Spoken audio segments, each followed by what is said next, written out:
Sir ଜୟଜୀବ। ଜୟଜୀବ।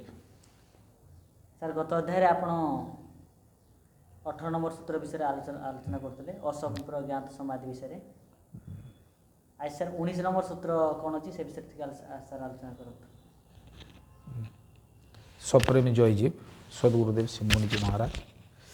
Sir ଟିକେ ଆମ ଦର୍ଶକମାନଙ୍କୁ ସାର୍ କହିବେ, ଯେତିକି ସବୁ ଆମର ଯେତିକି ମୁନି ପରିବାର ଅଛନ୍ତି, ଆମର ଯେତିକି ସବୁ ଦର୍ଶକ ବନ୍ଧୁ ଅଛନ୍ତି, ସମସ୍ତେ ଯେମିତି ଆମର ମାନେ ଆମ ଭିଡ଼ିଓ ଯେଉଁମାନେ ମୁନି ଲୋକ ଦେଖୁଛନ୍ତି ସବସ୍କ୍ରାଇବ୍ ରଖନ୍ତୁ। ମାନେ ବହୁତ ସାରା ଲୋକ ଦେଖୁଛନ୍ତି କିନ୍ତୁ ସବସ୍କ୍ରାଇବ୍ କରୁନାହାନ୍ତି। କରିବାରେ କ'ଣ ତା'ର ମାନେ ବେନିଫିଟ୍ ସେ ବିଷୟରେ ଟିକେ କୁହନ୍ତୁ, ତାପରେ ସେଥିରୁ ଆଲୋଚନା କରିବେ। ପ୍ରିୟ ଆତ୍ମନ, ଏଇ ଯେଉଁ ବାବୁ ଆମର ଭିଡ଼ିଓରେ ଯେଉଁ ଆମର ମହର୍ଷି ପତଞ୍ଜଳିଙ୍କର ଯୋଗ ସୂତ୍ରଟିକୁ ଆପଣମାନଙ୍କ ସମ୍ମୁଖରେ ଏଇ ଯେଉଁ ବିଶେଷ ଯେଉଁ ପ୍ରାଚୀନ ଜ୍ଞାନଟିକୁ ସହଜ ସରଳ ଭାବରେ କେମିତି ଆପଣମାନଙ୍କ ପାଖରେ ପହଞ୍ଚି ପାରିବ, ଏହାଦ୍ୱାରା ଯିଏ ଦେଖିବ, ଜାଣିବ, ସାଧନ କରିବ, ତାଙ୍କର ନିଜର ଉନ୍ନତି ହେବ, ଯାହାକୁ ଆତ୍ମୋନ୍ନତି ବୋଲି କୁହାହେଉଛି। ତେଣୁ ଆପଣମାନେ ତାଙ୍କର ଏଇ ଯେଉଁ ଦୃଢ଼ ପ୍ରଚେଷ୍ଟାଟିକୁ ସମସ୍ତେ ସାହସ ଯୋଗାନ୍ତୁ ଏବଂ ତାଙ୍କ ଶକ୍ତି ଯୋଗାନ୍ତୁ, ତାଙ୍କୁ ବି ମଧ୍ୟ ଆହୁରି କରିବା ପାଇଁ ତାଙ୍କର ପ୍ରୋତ୍ସାହନ ମିଳୁ। ତ ଏତିକିରେ ଆପଣମାନେ ସବସ୍କ୍ରାଇବ୍ କରିବେ, ଆଉ ତାକୁ ଲାଇକ୍ କରିବେ, ଆଉ ଆପଣମାନଙ୍କର ବି ମତାମତ ସବୁ ଜଣେଇବେ।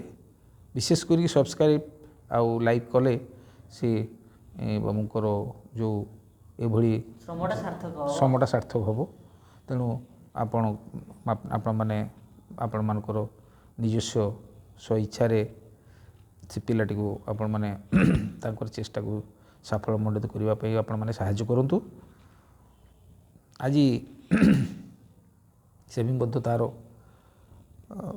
ସାମାଜିକ ମାନେ ବହୁତ ପରିଶ୍ରମ କରି ଏସବୁ ବିଷୟରେ ସେ ଲାଗିଛନ୍ତି।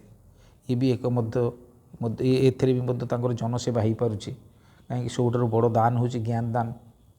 ଜ୍ଞାନରେ ଯଦି ଜଣେ ଜାଣିଯିବ ପ୍ରକୃତ ସତ୍ୟ ବିଷୟରେ, ତାହେଲେ ତାର ବହୁତ ଉନ୍ନତି ହେବ, ଆଉ ସେ ତାଙ୍କର ଜୀବନର ରାସ୍ତାଟାକୁ ପୁରା ବଦଳେଇ ଦେଇପାରିବ। ତ ସେଇଭଳି ପ୍ରଚେଷ୍ଟା ଏ ବାବୁ କରୁଛନ୍ତି। ତେଣୁ ଆପଣମାନେ ଲାଇକ୍ କରନ୍ତୁ ଆଉ ତାଙ୍କୁ ପ୍ରୋତ୍ସାହନ ଦିଅନ୍ତୁ।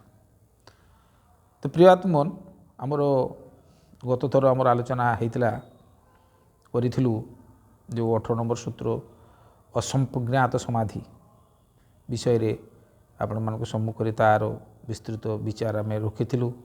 ଆଜିର ବିଚାର କରିବାର ବିଷୟ ହେଉଛି ତା ପର নম্বର ସୂତ୍ର 19 নম্বର ସୂତ୍ର, ଯେଉଁଟା ସେଥିରେ ମହର୍ଷି ପତଞ୍ଜଳିଙ୍କର ଯେଉଁ ଯୋଗସୂତ୍ର ହେଉଛି ଭବ ପ୍ରତ୍ୟୟ ବିଦେହ ପ୍ରକୃତି ଲୟାନାମ ଭବ ପ୍ରତ୍ୟୟ ପ୍ରକୃତି ଲୟାନାମ।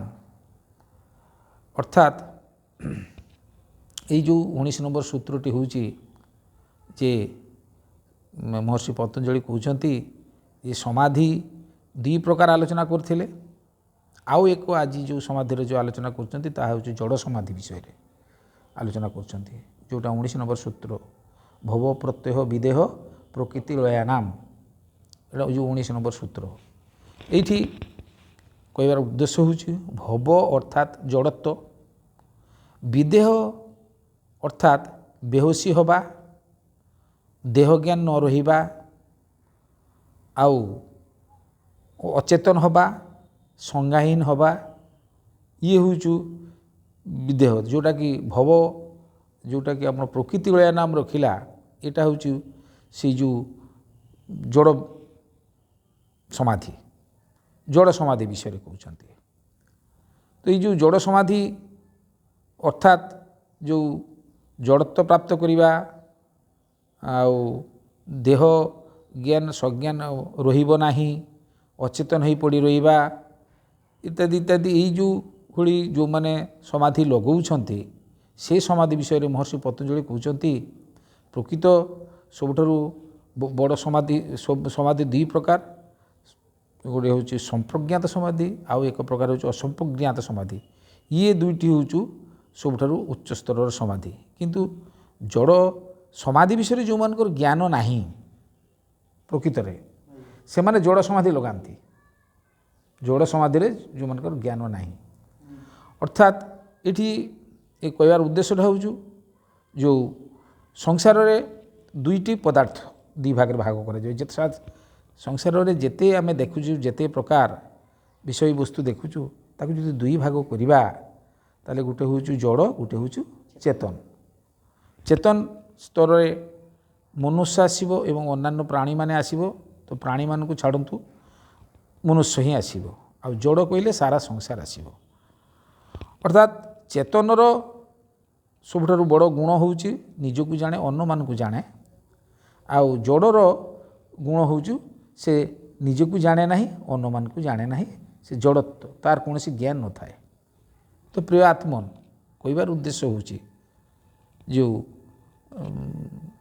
प्रकृत समाधिर अर्थ न बुझी जो माने साधन करुचंती से साधन विषय सद्गुरुदेव कहते जे बहुत लोक कहती संसार रे ये अमिक ऋषि शह शह हजार हजार वर्ष धरी से ध्यानस्थ रही समाधिस्थ थिले आउ समाधिस्थ रे तांकर हाड़ गोड़ उपर तांकर माटी हुंका हो जाउथला गछ गाछड़ी हो जाउथला जीर्ण शीर्ण हो जाउथला आउ बहुत दिन धरिकी से माने समाधि रे रही से माने सबुठारु एई भळिया सब शह शह वर्ष किए कहते हजार हजार वर्ष सब अच्छा समाधि तो से आमर विचार करने कथा सद्गुरुदेव कहते जे जो माने ये जो जड़ समाधि लगे हजार हजार वर्ष बसचंती ता द्वारा तांकर निजर तो उपकार हो नहीं आ ताकू जानी अन्न माने जदि से जड़ समाधि लगे तांकर मध्य कौन उपकार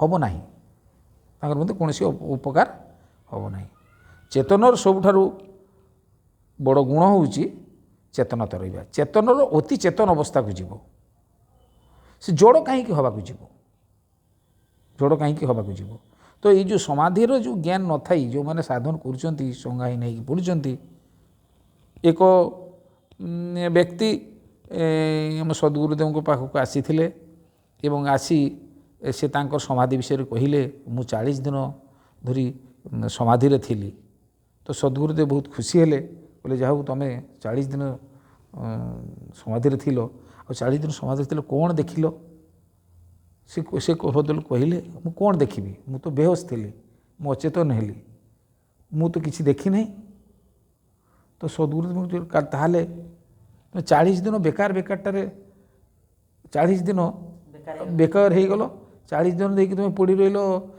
अज्ञान हो अचेतन हो तुम पड़ी रही या द्वारा तुम लाभटा कौन है कौन लाभ है तुम ना शारीरिक लाभ है ना सांसारिक लाभ है ना तुम निजे लाभ किसी पाइल किसी लाभ पाइल नहीं तो ये जो संज्ञाहीन हवा अचेतन हवा ये हूँ जड़ समाधि तो ये जड़ समाधि रे